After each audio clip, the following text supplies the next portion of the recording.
ఆంధ్రప్రదేశ్ తూర్పుగోదావరి జిల్లా పాలకోడేరు మండలం గరగపర్రు గ్రామంలో 2 నెలలుగా మాలపేటలో దళితుల్ని ఆ గ్రామం వారు అగ్రవర్ణాలు 2 నెలలుగా వారిని సాంఘిక బహిష్కరణ చేసిన సందర్భం మనందరికీ తెలిసిందే.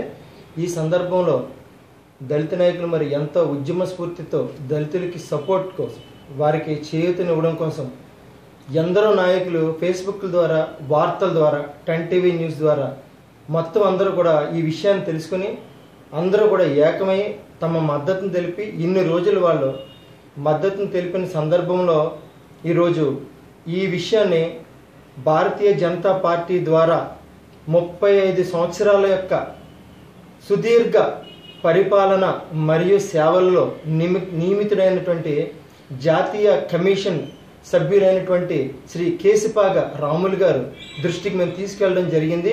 ఆయన ఇమీడియట్గా స్పందించి ఆయన యొక్క టూర్లో, ఆయన యొక్క 3 రోజుల టూర్లో 2వ రోజు ప్రయాణంగా రాజమండ్రి సందర్శిస్తున్న సందర్భంలో మేము ఆయన దృష్టికి తీసుకువెళ్ళగా ఆయన ఇమ్మీడియట్గా తక్షణమే గరగపర్రు గ్రామాన్ని సందర్శించారు.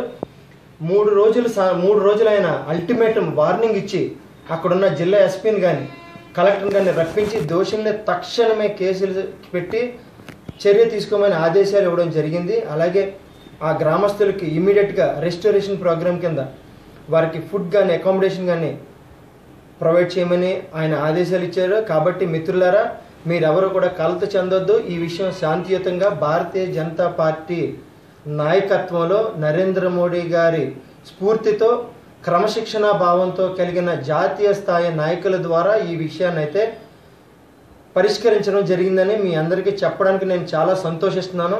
ఈ విషయంలో మీరు ఇంకా కలత చెందవలసిన అవసరం లేదు.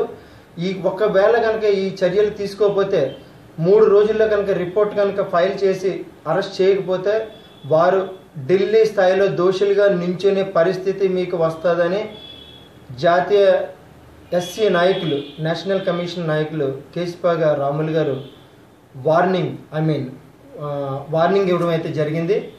కాబట్టి దళితులారా, ఈ విషయం మీద కాకుండా ఇలాగే భవిష్యత్తులో ఏ విషయమైనా సరే మనందరం కలిసి ఐక్యంగా పోరాడితే ఖచ్చితంగా న్యాయం జరుగుతుందని నమ్మడానికి ఇది ఒక మంచి నిదర్శనం.